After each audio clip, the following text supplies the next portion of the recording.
Hello.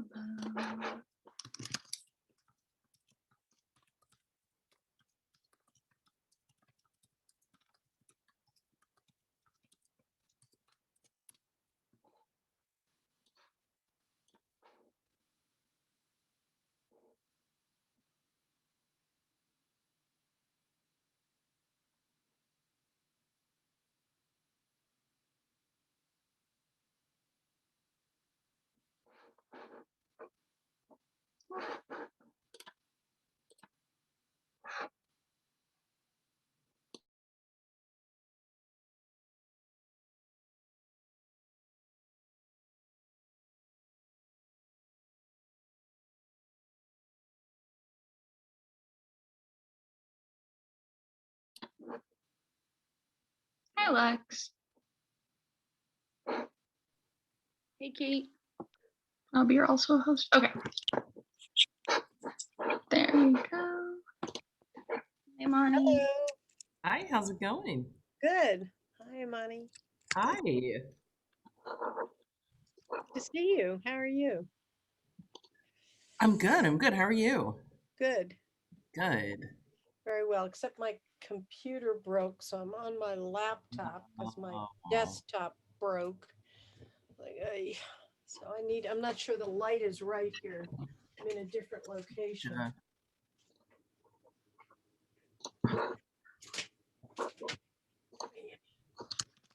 Move the light around.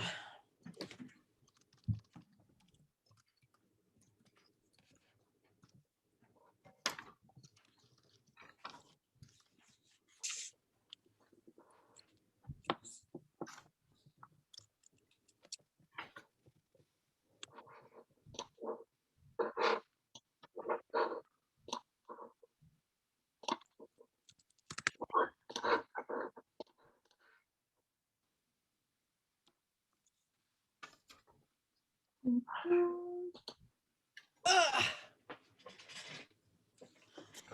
had a quick question. Yeah.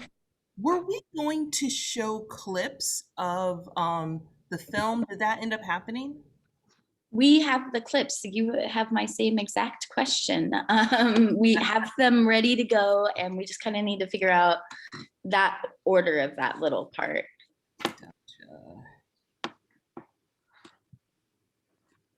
I didn't know if we had any, so I didn't write it in there, and then I forgot to ask. You have two clips? Yeah.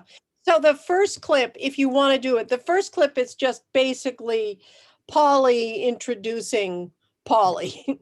It's a pretty short clip, and it shows the video that we have of Pauli Murray. And the second clip, which I don't remember the exact thing, but it really deals with Pauli's gender identity and the question of pronouns. Actually, what would, if Pauli were around today, what pronouns would Pauli use? And so it's that's the second one, and it's interviewing Yeah, they're both really great clips. Dolores Chandler, and they're pretty short. They're not super long. Yeah, the Pauli clip is 47 seconds, I believe, and then the second clip is about 2 minutes. Okay. And was there going to be a clip for Ahead of the Curve? Yeah, we have a clip for them as well that's also about 2 minutes long. Gotcha. So, and I can work those in as a screen share wherever you want to work them into the show flow. I just want to have a general idea of when you want those to play. Great.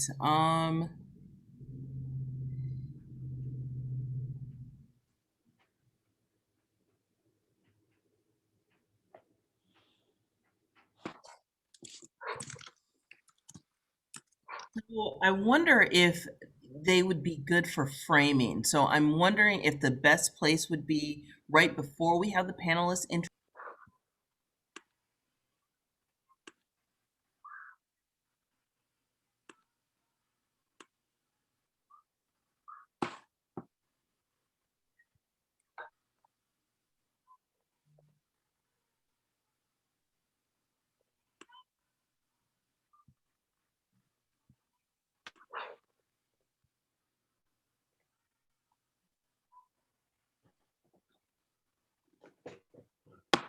We're just letting some people in from the waiting room, and I'll start in just 1 minute.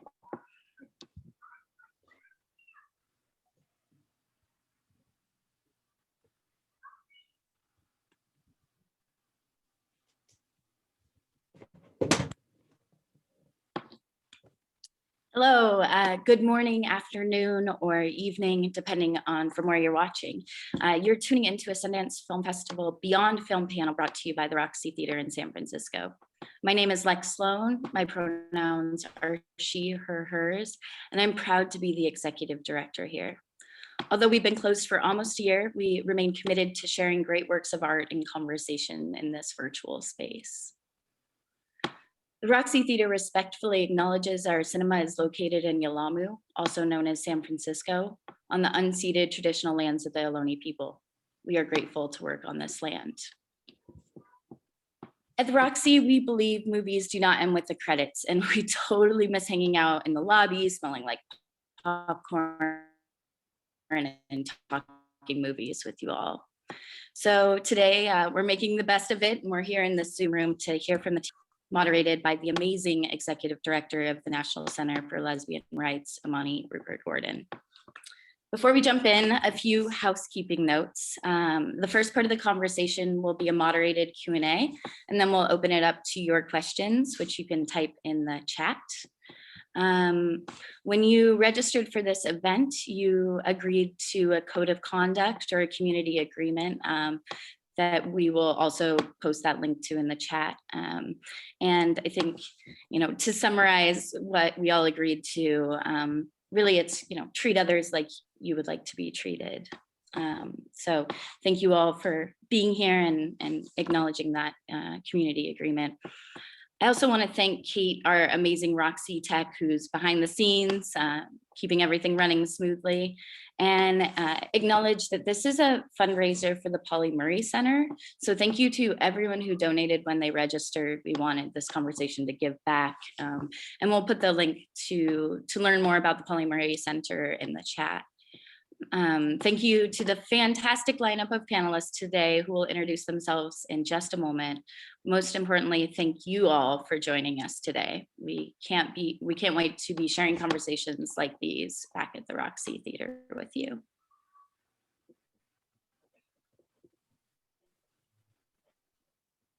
Good afternoon, everyone, and thank you so much for joining us today. I'm excited to be here with an incredible panel. Imani, take it away. I'm excited to be here with an incredible panel, and we'll have a fruitful conversation about representation and the experiences of queer women in film. My name's Imani Rupert-Gordon. My pronouns are she, her, and hers, and I'm the executive director for the National Center for Lesbian Rights. We're a legal organization that works to achieve civil and human rights for all LGBTQ people and our families. We do this through litigation, legislation, public policy, and community education. There's a lot of ways to get to equity, and we will use all of them to get to a place where we can make our world work for all of us. And we know an important part of equity in the LGBTQ movement is representation. We need and deserve to see our experiences and our stories told. And we know that even within the LGBTQ community, that we still experience racism and sexism and transphobia and every other sort of oppression that we experience outside of this community. That said, in order to share the experiences of all LGBTQ people, we have to lift up and center the experiences of the most underrepresented in our movement. And today, we'll talk about how these amazing women are doing that in their lives and in their work on their documentaries. My name is PAULI Murray, and Ahead of the Curve. Now, in just a moment, our panelists will introduce themselves, but before they do, I'd like to introduce a few clips from the documentaries we'll be discussing. The first two clips are from My Name is PAULI Murray, and the final clip will be from Ahead of the Curve.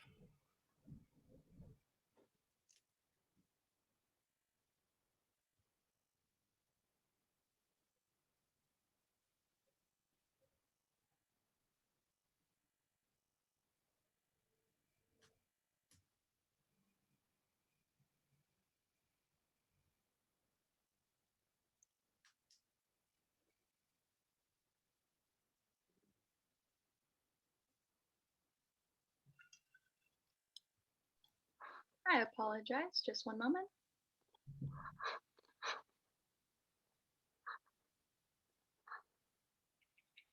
I think close-ups if you do that as well.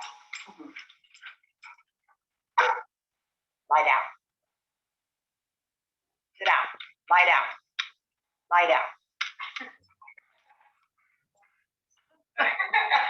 He has to be in everything. My name is PAULI Murray, and my field of concentration has been human rights. My whole personal history has been a struggle to meet standards of excellence in a society which has been dominated by the ideas that Blacks were inherently inferior to whites and women were inherently inferior to men.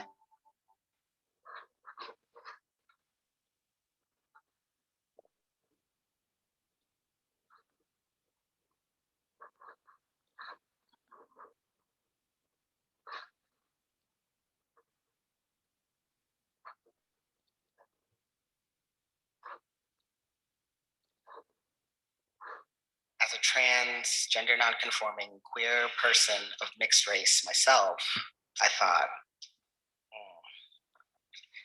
this is a feeling I know well.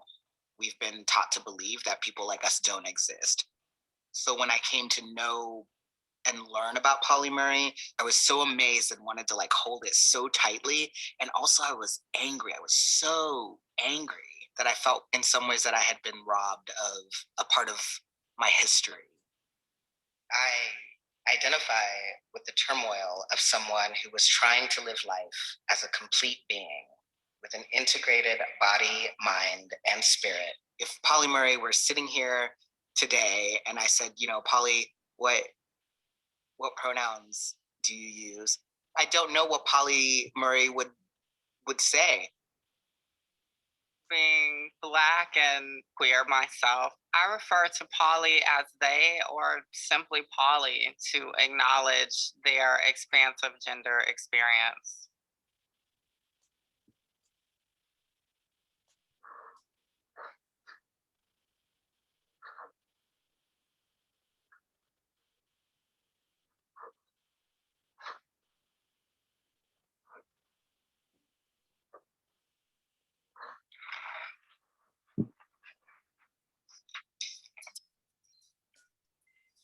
From the get-go, I knew exactly what I wanted the magazine to be like. I wanted it to be color and glossy. I wanted it to be a resource for women in the community. And I wanted it to be a place where we could feel proud to represent all of us. This is our life, this is our style. Yes, this is our news and our politics, but this is where we are, and this is how we're gonna push ourselves forward. What I was really interested in was making sure everybody looked gorgeous, because I think at that time a lot of people didn't really feel good about themselves, put down by society, really rough time with families. It was really a place where, we looked positive, we looked great, we looked sexy. Still there's many who turned out their porch lights just so I would think they were not home, and hid in the dark of the windows till I passed and left. It says on the very first issue, lesbian, a lesbian magazine. Just being in this magazine was like taking a big chance. I mean, there's nothing more out loud and proud than being in a magazine with the L word on the cover. Ideally, visibility looks like us being able to be the authors of our own experience and to be able to tell our own stories. I mean, I'm committed to making sure that generations in the future see more visibility, more freedom than what we have access to now. The reality is that our movement still needs mentorship. And I see myself, as a person who can be that for other people by living authentically, by telling my story, by being all of who I am. When there is so much at stake right now, our positive stories are some of the most powerful tools we have. I want folks to pay attention rather than to just think that this is something that we can't correct.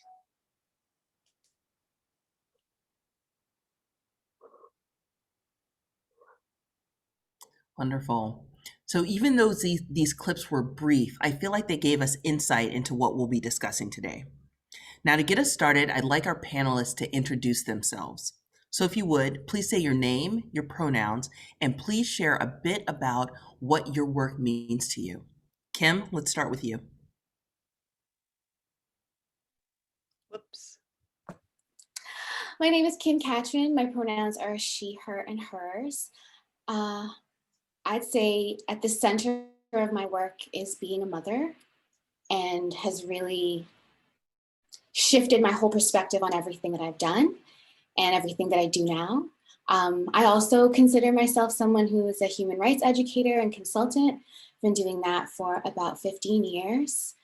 I work in equity in a bunch of different ways. I'm also a yoga teacher and teach as part of a collective called Brown Girls Yoga, offering really creative yoga spaces for people of color and Indigenous folks. And I also have an ethical skincare line. And really, again, I'm trying to, I find that also connecting to the idea of motherhood is really about finding multiple ways of creating the world that you want to see and infusing multiple spaces with that so that you're not also just like locked into one particular area.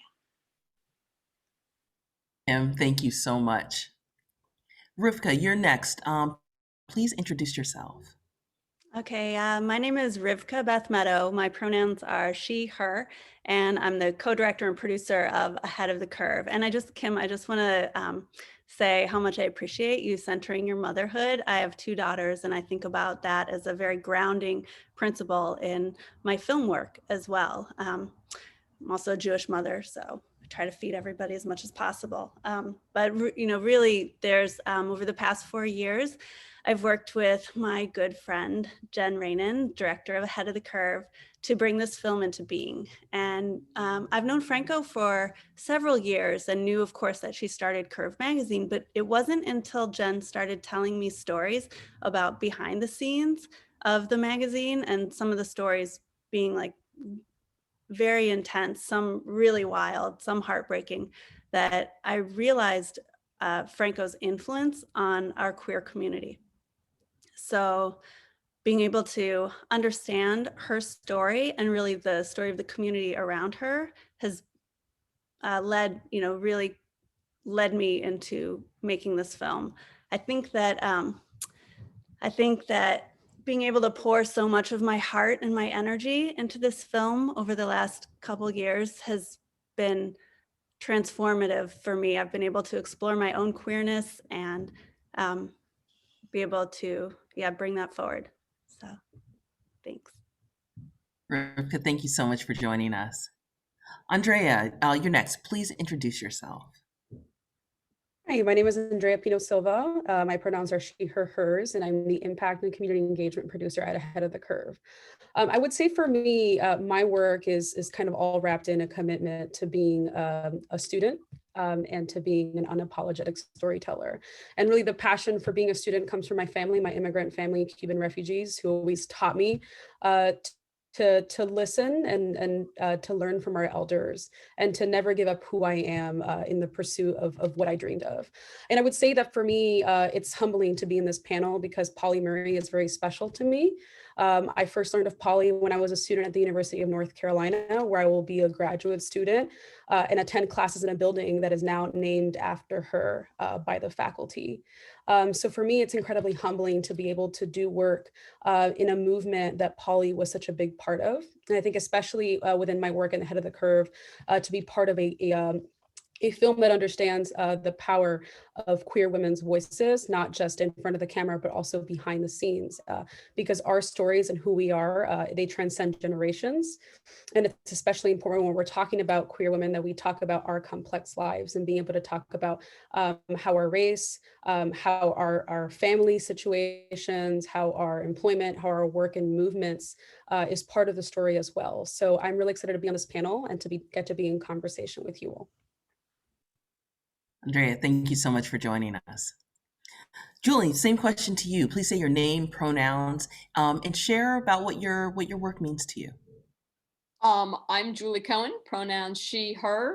One of the directors of My Name is PAULI Murray. And to me, the work of a documentary filmmaker is kind of the joy and sometimes the challenge of really trying to get to know someone, even if that person is no longer living, as in the case of Pauli Murray, but like in the process of the film, trying to get to know someone yourself and then trying to take that and present it out into the world so that, you know, hopefully if things have worked out right, the viewer is feeling in a shorter period of time like they're able to get to know someone that they didn't know as well going in, even if that person was extremely familiar to them, or in the case of Pauli Murray, often if there's an audience that may come in with very little knowledge and feeling like, oh, I'm really trying to not only get some biographical facts, but understand like who this person is and what they're about.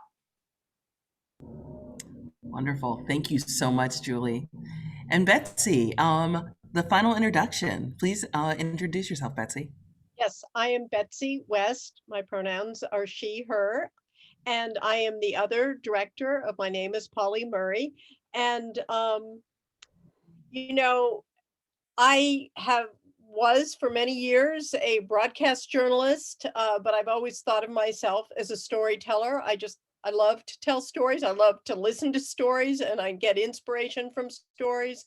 And about 10 years ago, I shifted my focus a little bit and started to work on a project about the modern women's movement, which opened my eyes in many ways to all of those stories that are out there that have not been told. And so at that time, I had the opportunity to interview Ruth Bader Ginsburg and then learn about what she did for the modern women's movement in fighting for women's equality, then partnered with Julie on RBG. And it was through that partnership that we learned about Pauli Murray and the impact that Pauli Murray had on Ruth Bader Ginsburg and on the work to win equality for women under the Constitution. So it has been a real joy for me to be able to tell the stories that we've been ignoring for too long. Wonderful. So I am so excited to have this conversation. So to start off, I want to talk about intersectionality. So even though this term was coined over 30 years ago, it's still a bit of a buzzword. And so often when we think about intersectionality, we think about understanding that something is harder when someone has multiple underrepresented identities. And that can be part of it. But I think the most critical part of intersectionality is how folks are systematically left out or fall through the cracks because of their multiple identities. Can you each explain how you intentionally inserted an intersectional perspective into the film you worked on and what that meant to you? Andrea, let's start with you. Yeah, so I just want to go ahead and just piggyback a little bit more on what you were saying about intersectionality being a buzzword. I think it's important for us to say that, this was created by Kimberly Crenshaw, a Black woman. And the way that she describes it is very much that she could not enter these rooms without bringing all of who she is, her womanhood, her Blackness, her background, her family. And I think for too long, we've now thought of intersectionality as being about different parts, but it's really about actually encompassing the full person. And I think it's something that any of us who work in social justice spaces, I think especially as women of color, we've often have to be the people that actually introduce this. But the way that I always explain it is that, when I come into a room, I don't think of like, let me put on my lesbian hat, let me put on my Latina hat, let me put on, my disabled hat. I bring in my full self. And with that, I also bring all of what to me is important. So I think when it comes to filmmaking, if we're going to talk about people of a certain community, it's important that when we think of diversity, we don't just think about, who the face is of the person here, but also like all of their experiences. I think Pauli Murray did an incredible job of the way that she talked about herself, is that, she brought her full self. She didn't just think about her Blackness. She didn't just think about her queerness. She thought about her liberation as this big collective piece. And that is how she did her advocacy. And I would say for us at Ahead of the Curve, it's something that, since my first conversation with Rivka, we were really intentional about, they were intentional about making space for me and talk about like what what brought me to the work. I didn't see myself as an activist around queerness at all. I came into progressive movements working around sexual violence, and I came into that work as a survivor, first as a woman and then as a queer woman.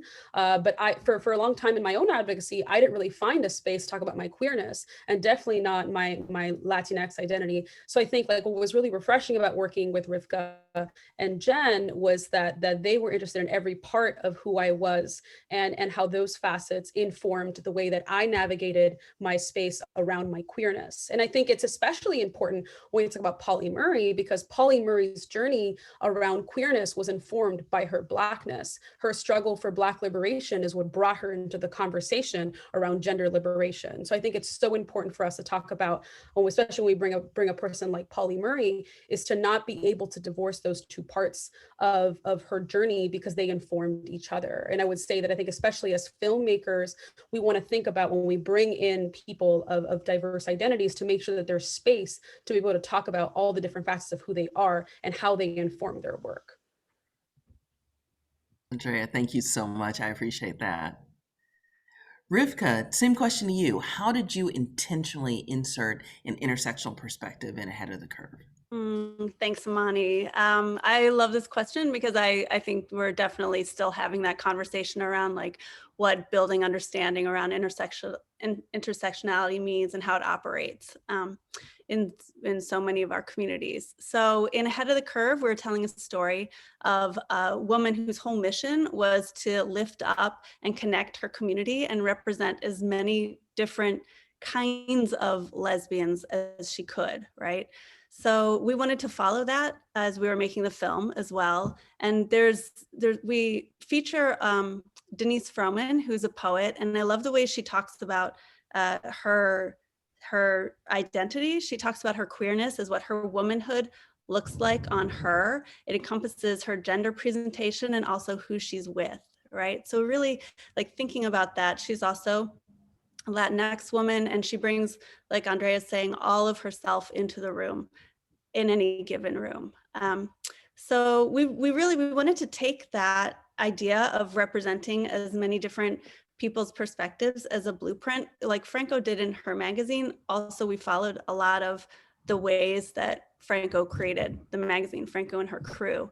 And we looked at intersectionality both in front of and behind the camera. We wanted our crew to look a lot like what our cast looked like. That was important to us, very important. And then there's also, because when originally we were doing a biopic on Franco, really it was a portrait. And when the film opened up and we were following Franco's journey, and she was meeting women of color and lots of activists from today, we realized, okay, actually, we need to bring in some advisors. We brought in a couple women. We brought in 2 Black consulting producers who then helped us make sure that we were tending to our weak spots, right? We wanted to make sure that we had representation in front of and behind the camera, really. So you can, to tell this inclusive story, thinking about, I'm thinking a lot about a conversation between Franco and Denise and Amber Hikes. Amber brought in the Black and brown stripes to the pride flag, really looking at intersectionality, and they had a really frank conversation. They talked about the layers of their identities, and they also talked about homophobia in the queer community. We felt like that was really important to include that conversation. So when we're talking about intersectionality and bringing our whole selves, sometimes they're really hard conversations, but being able to represent those conversations and have those conversations feels really important. Wonderful. Rivka, thank you so much and for sharing so much. Betsy, same question to you. Can you explain how you intentionally inserted an intersectional perspective in My Name is Pauli Murray? I would say that working on this film was a huge learning experience for me. We went into it knowing about Pauli Murray as an amazing groundbreaker, as a legal thinker, both the feminist movement and the civil rights movement, as an ahead of the time activist who had participated in desegregating lunch counters in the 40s and, refusing to go to the back of the bus before Rosa Parks did. And these were all the things that we knew, but it became clear to us as we looked into Pauli Murray's story, how important Pauli's identity as a non-binary person was, even though this was not something that was discussed at the time. Pauli was born in 1910, died in 1985, and yet in the 1930s and the 1940s was consulting with doctors and saying, I'm really sure people think of me as a woman, but I'm pretty sure that I'm a man. And not getting much help, not getting much understanding about that. And we were able to read this material, which is in Pauli's archive, and to begin to understand how much Pauli's perspective as a queer, non-binary person affected the accomplishments that Pauli made in the professional world, seeing what's like feeling as an outsider, to understand that the arbitrary distinctions, the stereotypes about what women should be doing, about racial stereotypes, Pauli understood instinctively that these were wrong, that these boundaries were meaningless. And so we tried to make that connection in the film. Betsy, thank you so much. Yeah. Kim, I wanted to ask you the same question. How did you intentionally insert an intersectional perspective in Ahead of the Curve? I think a lot of my work has really centered intersectionality for a while. I think that part of what intersectionality and what Kimberly Crenshaw is talking about is the way that people are made increasingly vulnerable by existing at an intersected point between multiple spaces of oppression. She talks about how, like the case that she references is a woman who's wanting to work at this factory, and there are Black men who are represented and white women who are represented, and the judge is like, well, there's no sexism, there's no racism. And this understanding that racialized sexism is a unique space that only she inhabits. And because only she inhabits, she is uniquely fit to describe that experience in a way that other people cannot, because they haven't lived it. And I think that even in thinking about the other film as well, is what it means for Pauli to describe how uniquely sensitive her position is, or their position is, because of their exposure to multiple spaces of oppression. And I think that that is part of how, so many of us reconcile intersectionality on a daily basis, because we often are working in Black communities in anti-racist ways, or wanting to work around anti-racism, or wanting to work around our anti-disability work and finding more opportunities for us to really have safety. I think it often comes from a very urgent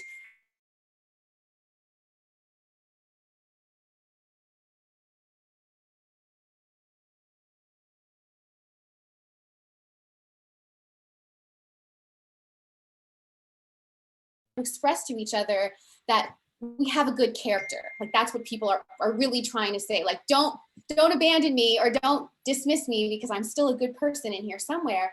But I think that getting them to understand why you have to be able to center the experiences of people who are particularly vulnerable, because that unique knowledge doesn't come from us. Like, we see people not as they are, but as we are. Like, we are projecting our own lived experience onto each other. So the uniqueness of having those perspectives, I think, in the work that I do, is always at the forefront, is really trying to get people to see beyond their initial point of reference, to recognize that we can't see what we don't know.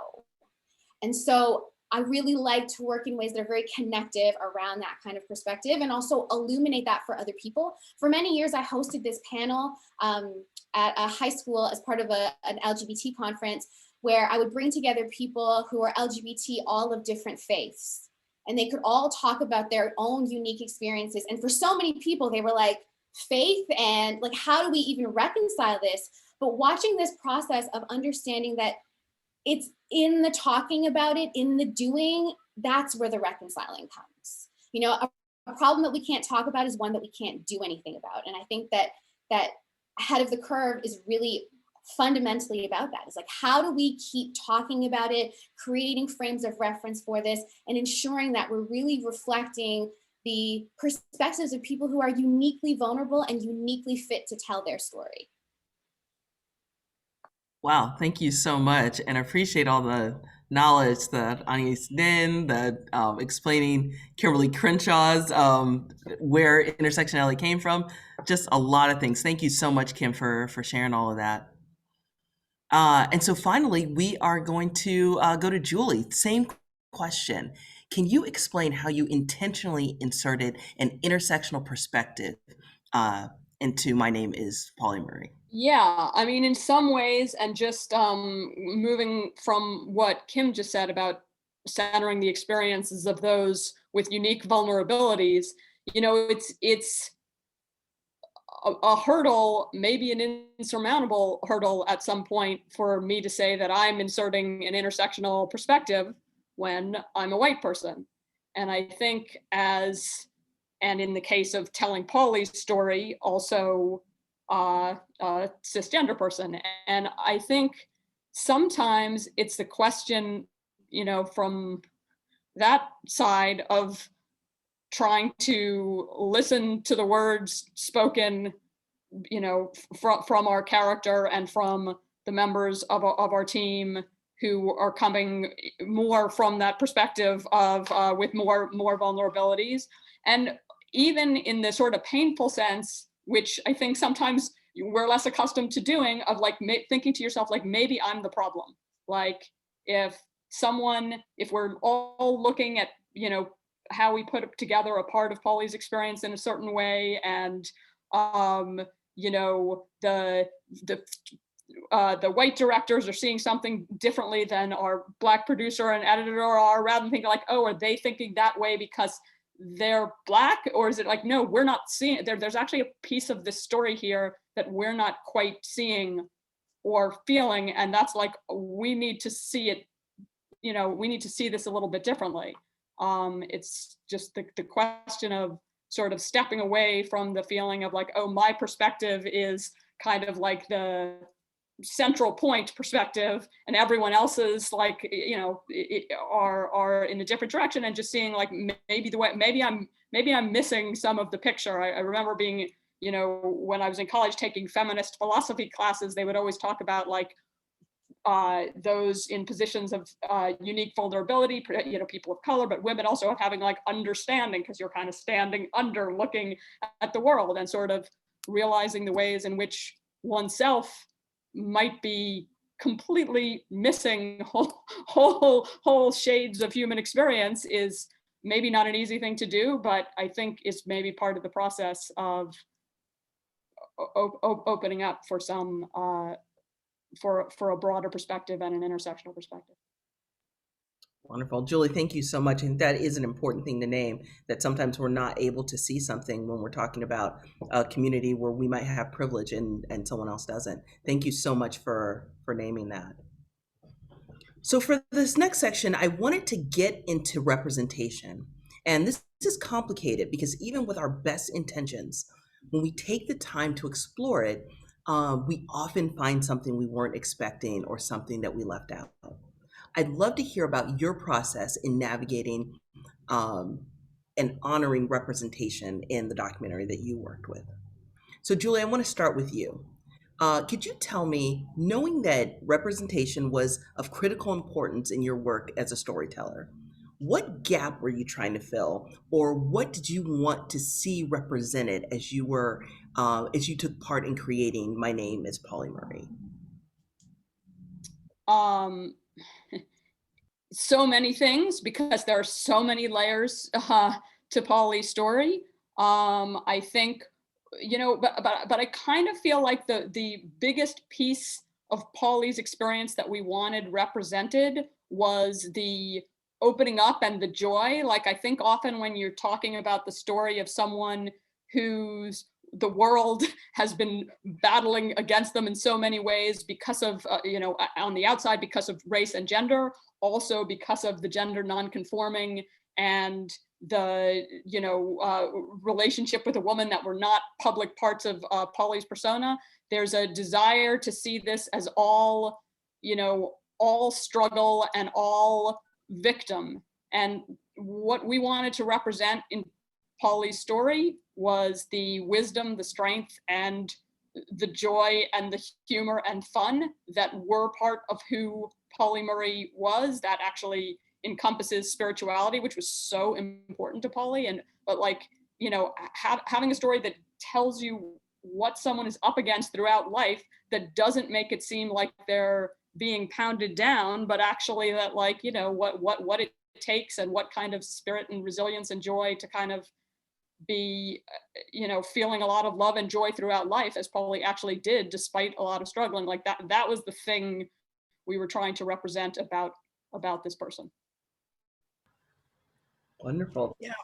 I mean, you want me to just jump in on that same question? Sure. Yeah. I mean, following up on what Julie said, I totally agree. And one of the ways that we really tried to do that, and that we were lucky to be able to take advantage of Pauli's voice, and that Pauli had left behind, almost a dozen audio interviews, and also an amazing body of written work, including not only an autobiography, but beautiful poetry. And as we were putting the film together, we were trying as much as possible to tell the story using Pauli's voice, using Pauli's words. And we were kind of surprised that the poetry, we tried one section of the film, we were putting it together, and we put in a little bit of the poetry, which I don't think at the beginning we necessarily thought we would do that much, but that also became a very strong part of the film to weave the beautiful words that Pauli wrote as poems. So that, we were trying to let Pauli tell Pauli's story. Wonderful. Thank you so much. I also wanted to talk about the importance of representation in Ahead of the Curve, and specifically how you grappled with language throughout the film. So for instance, there was a journey where you had to question if the term lesbian was honoring or excluding the community that you wanted to serve. And so Rivka, let's start with you. How did you see the journey of representation in Ahead of the Curve? And did it turn out the way that you expected? Does anything turn out the way we expected? This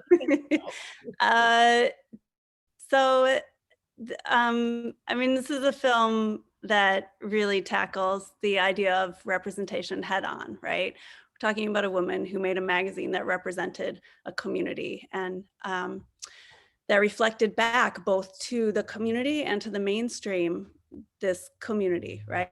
So when we're talking about representation, it feels also really important to think about like lesbians or queer women or non-binary people, and the idea that these groups, these labels are helpful, but the individuals within them are not a monolith, right? Like our identities, even within these groups, are fluid, they're evolving, they're multifaceted, and people may define them differently. Our culture evolves and change. The way one word is understood at one time is not the way it's understood in the future. I'm thinking about words like dyke, which was reclaimed, or queer, which was reclaimed. And lesbian has gone through its own journey. We got to convene a panel where we could really talk about that. The word lesbian, Kate Kendall talks about the word lesbian being freighted with shame and stigma in the early 90s. And so for Franco to put that on the cover of a magazine, so many people told her that she couldn't, right? Like she just outright couldn't do it. She couldn't get funding for it. And they were like, no, but she did. And in in doing that, claimed a space for lesbians, and lesbians saw themselves, many lesbians of that time saw themselves reflected back in this beautiful way on the pages of this magazine. And it kind of, Kate says, it kind of rebuilt something inside so many of us. So I guess later on, you know, flash forward a little bit, maybe to the 2000s and early 2010s, the word lesbian got a little bit got more connected with a transphobic definition. There's TERFs, trans exclusionary radical feminists, people who would deny the womanhood of trans women. And it's unfortunate, and it's true. It's something that we also talk about in the film and need to explore and claim. It's been part of the word lesbian, part of the history. In the last couple years, we've also seen a reclaiming of the word lesbian with some younger women, feeling like that's the way they want to describe themselves. That's an identity that they want to reflect outwards. And I guess so in the film, when I think about representation in that journey with that particular word, it's really important to look at all of the different ways that people are approaching, because language is living, right? It's and that in 1990, putting that on the cover of the magazine made a huge difference and for so many people. Thank you so much. I really enjoyed watching that journey and remembering that. So thank you. Mm-hmm. Kim, so in the film, you talked specifically about the importance of representation and how the things that you can say and the family that you can have are because we've been able to see our stories. You said that words help us find our community. And I'm wondering, can you share an example of how you've seen that done well and the difference that it made? Well, I think I really love the way that Rivka described language as being living, because I think that that's such an accurate representation, because I feel like there have been so many times, and the example, you know, that you were describing in terms of like, you cannot put lesbian on the cover, like being told something is a complete impossibility, and then it's possible. And then what does that mean? And like, what are the implications every time we make something impossible possible? And that's what I feel like representation is really about at the core, is when you see somebody making what you believe to be impossible possible, and maybe they're flourishing like while they're doing it, then what does that mean? What are the implications for you? So I think that we can look at, you know, very tangible collective political examples of those things happening, you know, like the legalization of marriage and the rights and protections afforded to families. Like, I think we can see, like, there are tangible ways that these were ideas and things that we were told would be factually impossible, and have seen those things realized.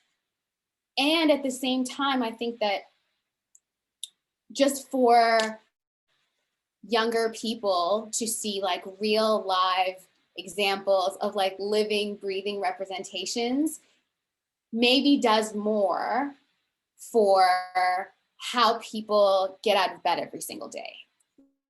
And I feel like right now, particularly because of COVID and the ways in which people are very physically distanced from each other, the importance of those representations and of films like this, because people are like super, I feel like Netflix has been like, people have been binge watching so much. They've said that their like streaming numbers have increased substantially. And so people are looking to film to tell those stories, right? To tell those stories, to tell them how to be, to tell them how to show up. Like, if we are being honest, I think more people learn more on a daily basis from film and television than they're learning from their educational experience.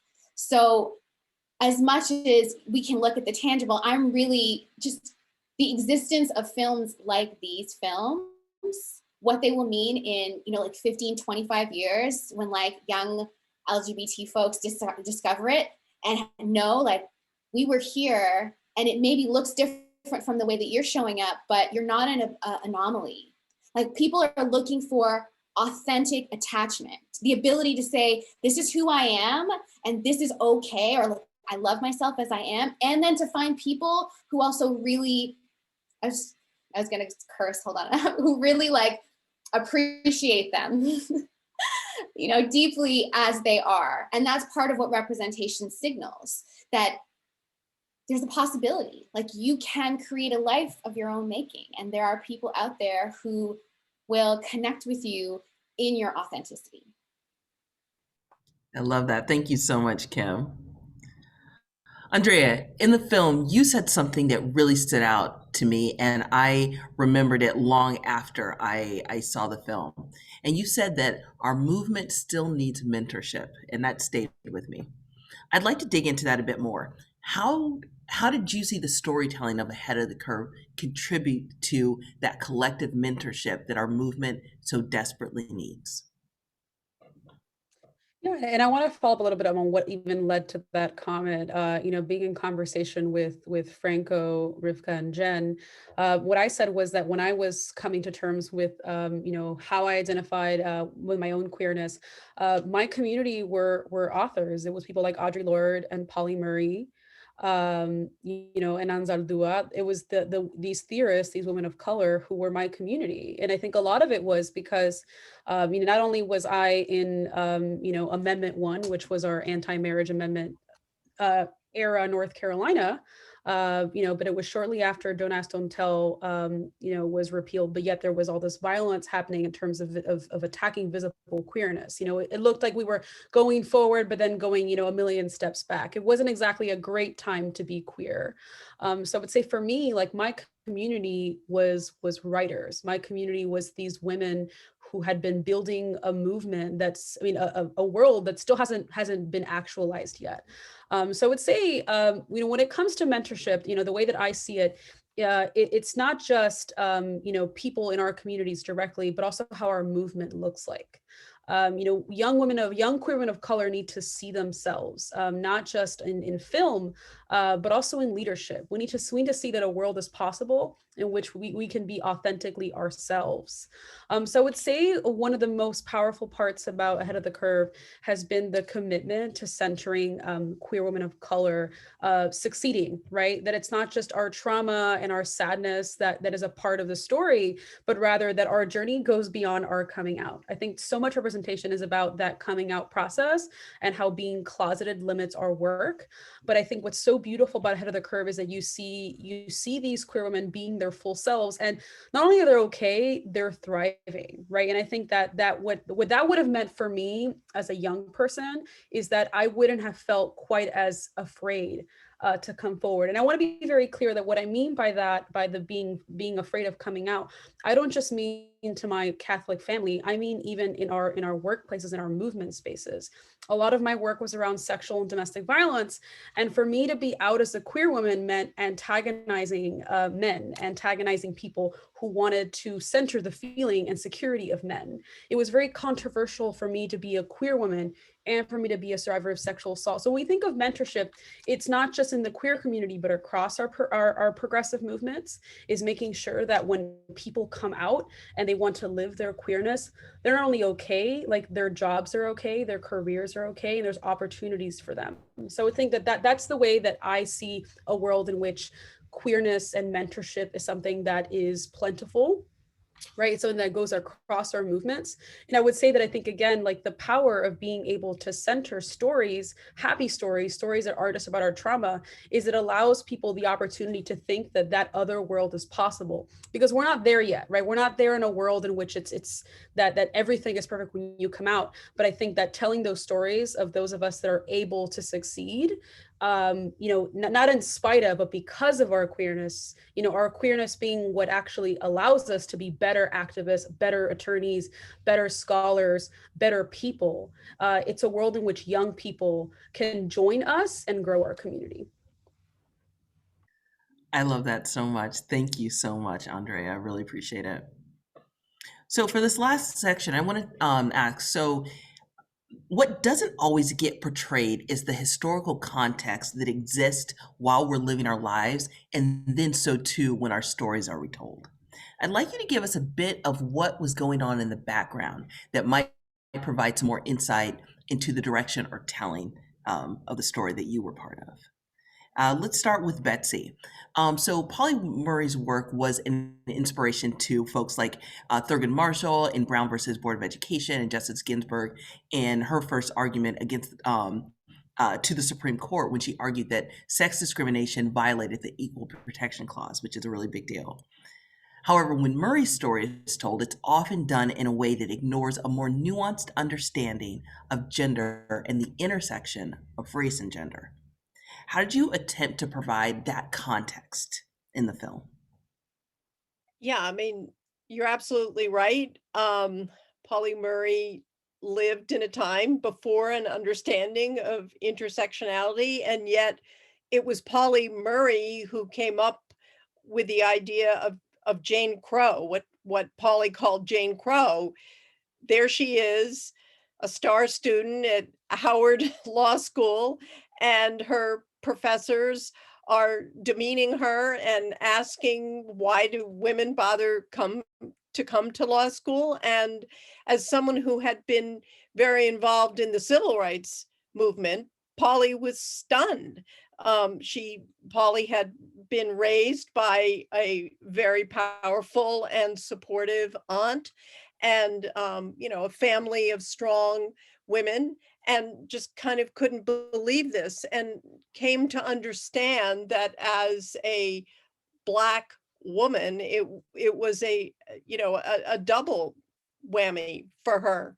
And that moved Pauli into some of the work that they later did in joining with Betty Friedan to start the National Organization for Women, and coming up, as you say, with the idea of using the Equal Protection Clause to protect women. So certainly we wanted to tell that part of the story. And Pauli, when you were talking before about words and words changing, there's another part of our story in which Pauli is a professor at Brandeis during the 70s, and is lecturing using the word Negro, which to her, with a capital N, was a very important word and a proud word. And yet the young students at the time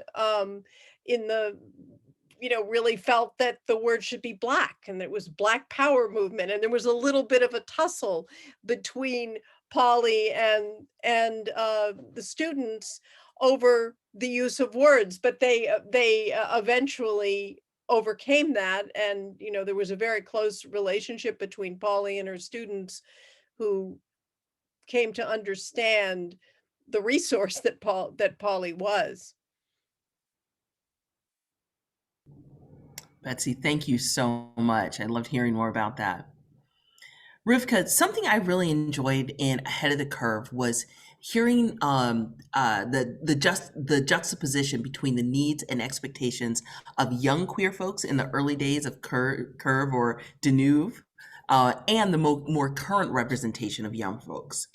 On Geraldo, Franco was explaining that there's no one kind of lesbian. How do you think that those arguments and the diversity of experiences that we saw in Curve impacted the LGBTQ community today? So it's an interesting question, the one about the needs of young queer folks. What did they need in the early days of Curve, and what they need now? I don't know if they're actually that different. I think people need to connect, and I think people need their voices to be heard and honored. I think most of all, maybe that's what we all need and want. So I think, I guess when we're thinking about historical context, I think a lot about some places where we can do a little bit better about learning and sharing, especially around like centering queer women and non-binary people's stories. They're not centered that often. And right now we're in a conversation, we're in a panel with two films, I Am Pauli Murray and Ahead of the Curve, that are actually doing that really well, that have been resourced and they're getting distribution. So thinking about changing that narrative, these films are working hard to change that narrative. And I guess when I think about yeah, the conversations that I have with people and my friends and family, chosen nieces, nephews, they're so much better informed when we can have conversations like that are informed by thinking and writing that Pauli Murray did, and when we understand what Franco did to bring this magazine out every month and get it so that so many women knew that they weren't alone. So yeah, I think that context is crucial to understanding like where we are today, but I don't know if our needs are all that different. We, you know. I love that. Thank you so much. I appreciate that. Andrea, there was a poet, Denise, that was in Ahead of the Curve. And that person explained that their definition of queer love is like a harbor. They said it was like freedom. And you talked about the importance of being visibly queer and Latinx and how radical that is because our communities have been silenced for so long. How does the expansiveness of your queerness and racial identity work hand in hand with the liberation of LGBTQ people of color and the destruction of white supremacy? You know, in a couple minutes. That was a great question. So I'm going to start off by actually quoting another expansively queer poet, Pauli Murray herself. Since as a human being, I cannot allow myself to be fragmented into Negro at one time, woman at another, or worker at another, I must find a unifying principle in all of these movements to which I can adhere. This seems to me is not only good politics, but also the price of survival. So I'm using that particular quote because I think this is precisely what it means to be a queer person of color. It's that this is the price you pay for your survival and for all of who you are. And the way that I see, I think when we think about queerness in particular, I think it's so important for us when we think of mapping the road for queerness, we have to reckon with what whiteness has done to queerness, and not just specifically where we are right now in the movement, but where we were before, what colonialism did to indigenous queer identities and what it continues to do. And I think it's particularly important when we think about, and what I think about as a woman of color is that my Latinidad informs my queerness. Pauli Murray's Blackness is what inspired and actually laid the blueprint for the way that she thought of her queerness and vice versa. So I think that when I think of building a home, and when I think of queer love, I think of queer love that is expansive and that doesn't just not adhere to what whiteness sees as love. And I think in particular where we are right now in the movement, we're in a world post Obergefell, we're in a world in which our stories get told. And now that we have this opportunity and this investment, what are the stories we're going to tell? You know, are we going to tell the stories that go beyond our pain? Are we going to elevate people in our community, not just to share their pain, but to also help them succeed? And the way that I see my role in this film, and also in the work that I do with Rivka and Jen, is to actually invest in those stories and to uplift them, to uplift the people that have been doing this work, that made our work possible, and to also reckon with the work that we have to do, to not just end white supremacy, but also end the really unbelievable investment in the whiteness of queerness and in our spaces. And that's going to mean some discomfort. It's going to mean like reckoning with not just what white people have done, but what us non-Black POC have done to buy into the image of whiteness. It's something that is going to be very difficult, but I think it's important, right? Because if we're going to actually talk about creating that safe harbor and creating those safe spaces, we're going to have those tough conversations. And it starts with reckoning with the co-opting of Black-led work, reckoning with like what we've had to give up and the violence that we have sponsored to become part of the status quo.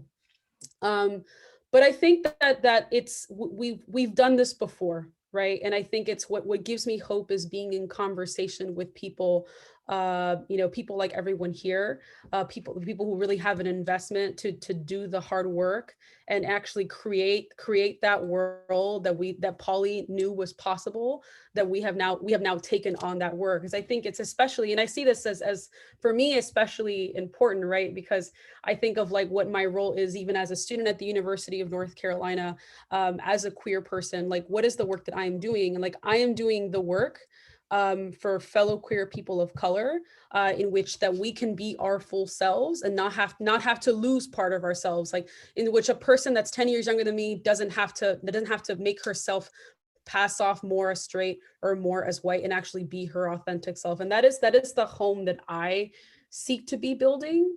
And I know that it's going to take some hard reckoning and some really difficult decisions, but it's really what it's going to take us to that world that is imaginable and possible.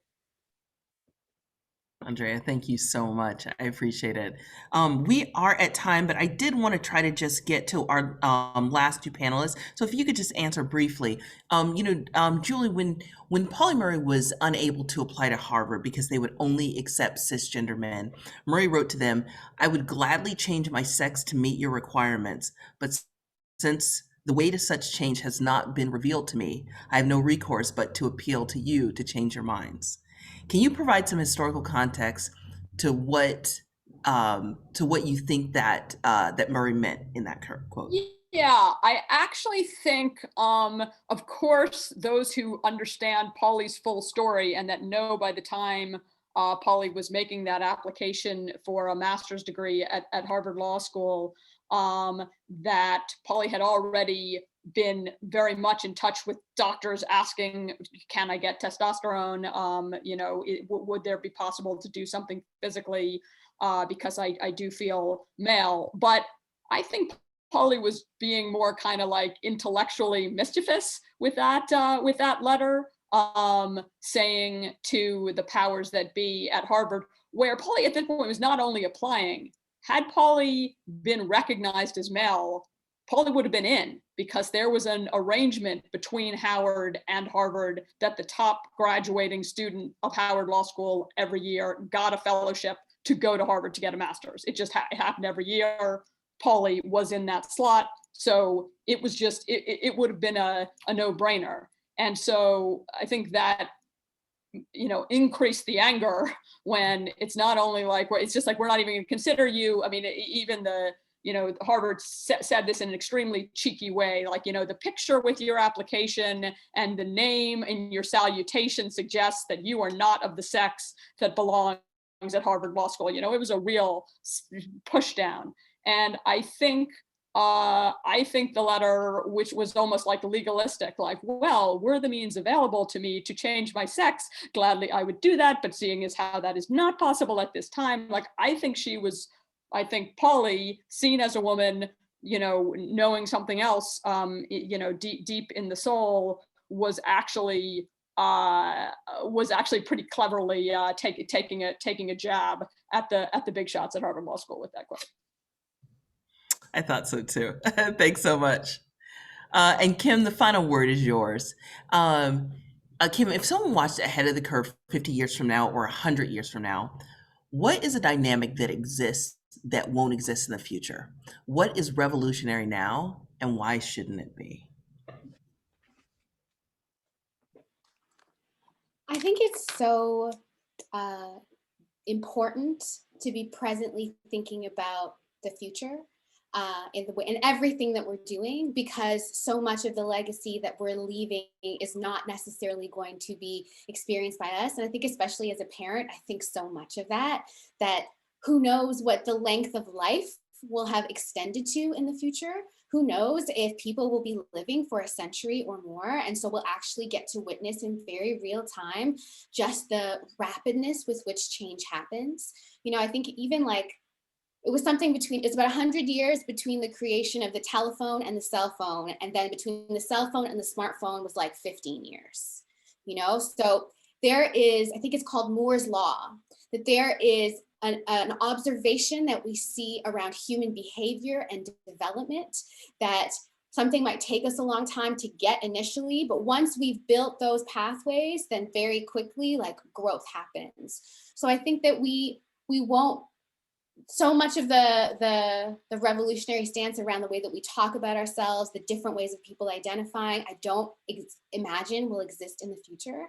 I think also we're witnessing a fusing of human beings with technology that we've also never seen before. So I wonder what that will mean for us to participate in a collective consciousness with each other.